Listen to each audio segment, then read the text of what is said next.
Welcome to the Slop Farm. Enjoy the video. You start by preparing an environment that stays reproducible. Create and activate a virtual environment, then install transformers, torch, sentence piece, and any REST tools. This isolates dependencies. Once done, pick a model family, small for development, larger for quality, and choose CPU versus GPU based on available hardware. Make sure to test imports immediately so you catch mismatch errors early.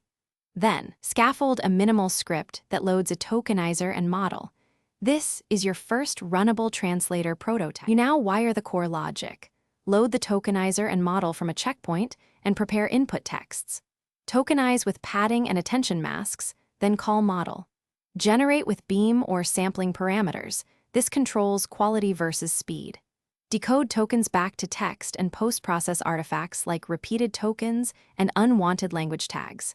Make sure to batch inputs for throughput and log timing to see if GPU utilization is effective. Once this loop works, wrap it into functions for reuse and testing. You finish by exposing the translator as an API, using Fast API for async endpoints. This keeps latency low. Add input validation, size limits, and optional caching of recent translations to save compute.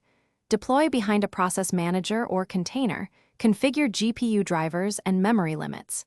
Test with varied sentences and edge cases. Collect logs and metrics. If things go wrong, a key troubleshooting tip. Check model device mismatch and library versions first. Most runtime failures are caused by CUDA, torch, or tokenizer version conflicts. Thanks for watching. Consider subscribing if we helped you today.